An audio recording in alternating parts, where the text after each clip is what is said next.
Let's now delve into the topical issue for today, talking about the Inec officials who were kidnapped. And the story is that abductors of 6 independent National Electoral Commissioner officials that in Kogi State have demanded 50 million naira before they will release their victims. The 6 Inec officials were abducted along Obajana Road in the early hours of Sunday, 19th March 2023, during the Kogi State House of Assembly election.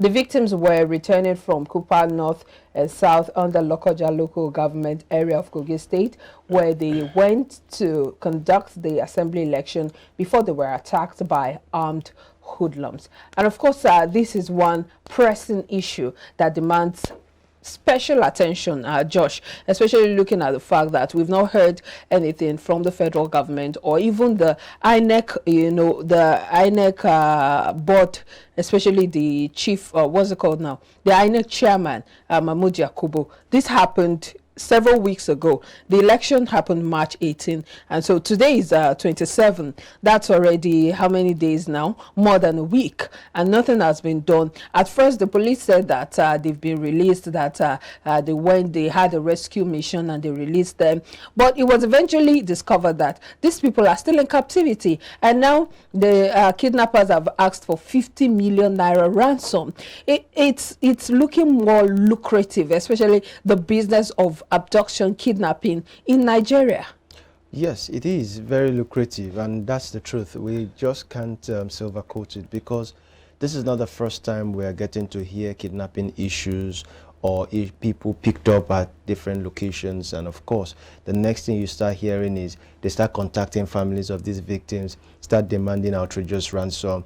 Before you know it, money exchange hand, and it moves on like that. So when I heard about this issue, it just makes me feel sad, because these individuals were carrying out their national assignments. You know, one would have said, especially the youth members. one would have said, if they had known, why didn't they sit at home?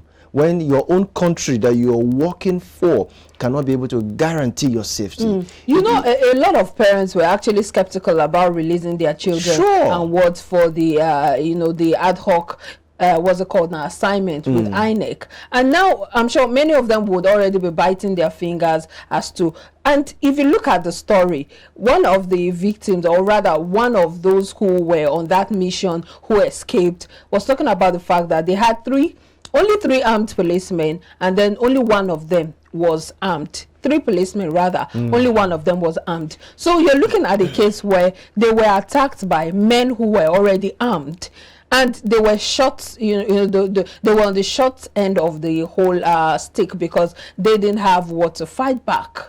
It's laughable, it's ridiculous, because come to look at it, even if we do not want our electoral process to be, viewed as something one would call a war zone, where you see armed security men stationed at different strategic points, making it look like it is a riot situation or it's a war situation, we should understand that people's lives are at stake. Especially these are the prime target, the INEC staff, and of course those who are part of the electoral process. So it doesn't in any way make anyone feel bad. It's not even out of place for you to have security men with arms. What if these guys come in their numbers? The porous. Looking at the numbers that they will come, look at the numbers of people who would, storm that location.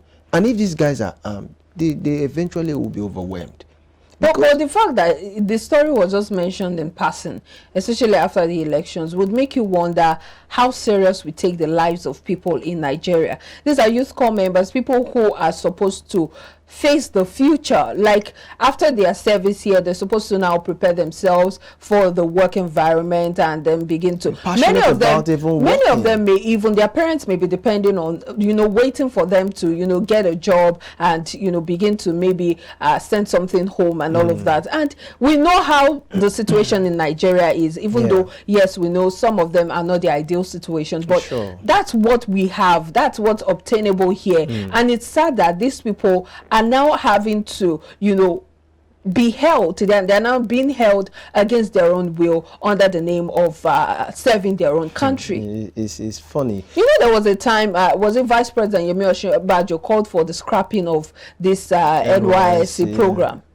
I think it's high time one begins to look critically into this issue, because come to look at it, this is not the first time, like I said. We had a time where NYSC, corps members went for service, and we got very sad news that some of them lost their lives.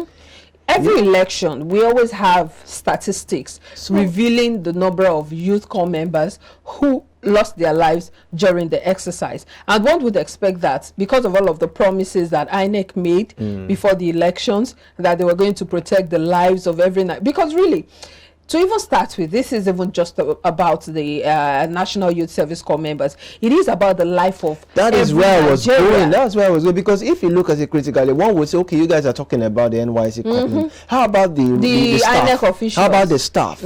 So how about those who were part of the process, like the, the party agents? So don't they deserve to be protected? So it's holistic. Look at it from the angle of these are humans. We're talking about the value of human life. It's very important. What if in the process they lost their lives? How much in terms of compensation will be worth the life that was lost? So we have not come to understand that human life is important. We just feel that it's not a job, then it will provide the job. So okay, let them go. Even on that very day, I will tell you for a fact that even my family member were like, Josh, you're going to be on the field giving correspondence to those in the studio. I hope you'll be safe. Please, in case it happens, don't run back to the house, because they might chase you, and once you run back to there, they know this is where you stay. So run to somewhere else. The situation is so sad that we do not even know if we're going to go and come back safely. It's that bad. And right about now, looking at what I gathered as at yesterday, the number of persons that were still held captive are not the actual number that were there. They were given 2. But when I dug further, I realized that there were even 4 persons. So this report says 6, 2 Inec officials, and then 4 corps members. So, but I'm reading 4. So I'm wondering, where is this conflicting stories coming from? Well, why can't we have the actual number of those, in captivity? What is the security agencies do, especially the commissioner of police in that state, and of course the IG of police? What are they saying about this? The body language signifies a whole lot of things. But if they are keeping mute about it, because of course it might not be their family members, some way, somehow, this thing will affect everybody. So it's high time we look at it holistically and feel that these are persons who belong to family members. These are maybe brothers belonging to certain persons. These might be sisters belonging to certain persons. This might be intending wives or husbands of certain persons. So we should start looking at it from that angle. There's still a lot more to be done, especially when it comes to transparency. When people are being kidnapped or any case of killing or abduction happens, we see that cover up. They trying to, for instance, what you just said now, that they were not open with a figure as to how many people were kidnapped. We saw the same thing happen during the Kaduna train attack. The same thing happened during they are doing it for just managing emotions. I do not even understand. Most times they come up and say, oh, it was just a minor. They just want to make it as little or as commonplace as possible. But there's no way you can belittle kidnapping. There's no way you can belittle crime in whatever form it takes. And it just goes a long way to show what the life of every Nigerian is worth. If it was in America, if any incident that happens, there was a gun incident that happened, was it in California recently, and we saw how they ramped up attention and ensured the rescue mission was in place to ensure that the lives of people were safe. So it goes a long way to show how other countries, the other time too, the United States came to Nigeria to rescue just one of their citizens. That's it. And they brought all of their, security apparatus and everything to ensure that one person, one citizen is rescued. And that's why you see that every American, even when they go to any country, they are proud of their country. They want to, they want to explore, they want to do things because they know that they have the backing, the protection of their government. We've seen cases where not even America, we've seen cases, especially during the war between Russia and Ukraine. We saw some Russians, we saw some Ukrainians leaving wherever they may be residing, wherever countries they may be residing, and going back to their country to fight and defend their country. Are we ever going to see that in Nigeria, where citizens of Nigeria will leave wherever they are to come back home and fight for their country. When the human life amounts to zero, how would you think that an individual and an average Nigerian will live wherever he's settled comfortably and come here? No. I was going to say that the reverse is the case, because we have people even leaving the country for economic challenges and everything, trying to get greener pastures in quote. And we know that even all of these, so to speak, or so-called greener pastures are really not green. But that idea or that mentality of just wanting to just wanting to leave the country is just one thing that has come home to stay, that a lot of people just believe that that's the only way to go. And if you begin to look at all of this side by side, the issues that come up, for instance, we saw the recent case with Ekweremadu in the United Kingdom. Yeah. The face of Nigeria outside the shores of this country is not looking good. Our reputation is getting tarnished on a daily basis, and that's because we have not put our house in order. When they hear cases like this kidnapping now, and they hear all of the cover-up you're trying to do, they hear how it took you so long to negotiate with bandits, it took you so long to curb issues like train attacks. It happened in Kaduna, and then a repeat happened in Edo State. When they hear things like this, it goes to send a message. It sends a message of Nigeria not being serious, or not taking the life of their citizens seriously. And that's why eventually these other countries do not take us seriously. It's such a shame. It's really such a shame that we're negotiating with kidnappers. It's such a shame we're negotiating with bandits. These are people who the world tag as terrorists. We're supposed to go all out and crush them. We're supposed to be negotiating with agitators, people who are clamoring that they've been marginalized, people who are clamoring that they've been, abandoned or neglected, not people who do not have a clear-cut agenda, just making money out of the business. But you hear the government tell you that they don't want to go there's something, is it Gestapo mode? There's a word they use for that kind of operation, that they don't want to go that use that operation so that they don't eventually risk the life of the victims. But how do they do it in developed countries? That's the question I wanted to ask you.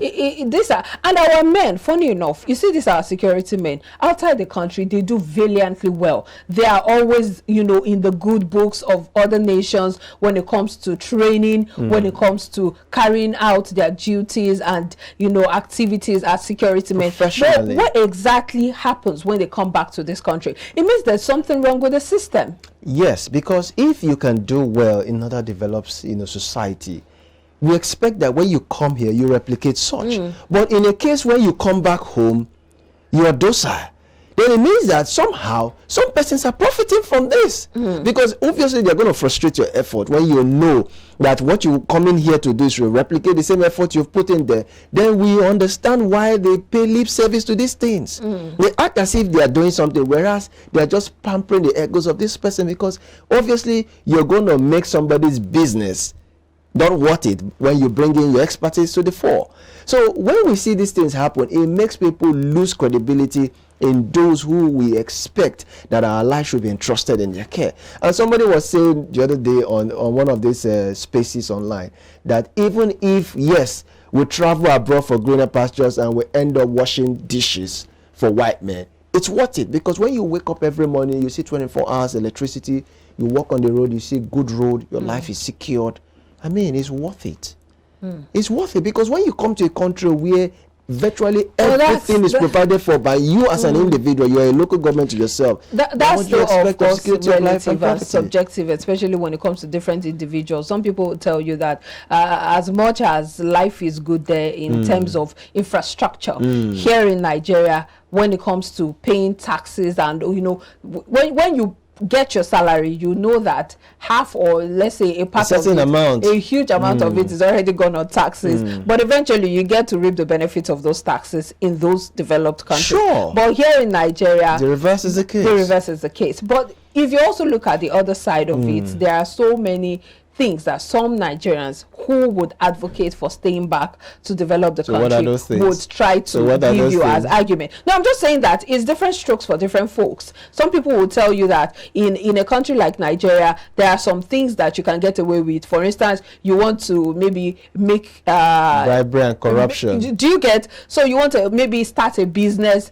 you want to go through the process without having to take so long. You go through the can back cut door. corners. I know what tries here. Yeah, those are terrible examples. But in the end, it's what works for each individual that they eventually go for, and we cannot, of course, impose our own idea on them. So we just help them to mold their emotions, their opinions. Yeah, opinions. Well, we would leave it on that note. We'll be back to talk more. Stay with us.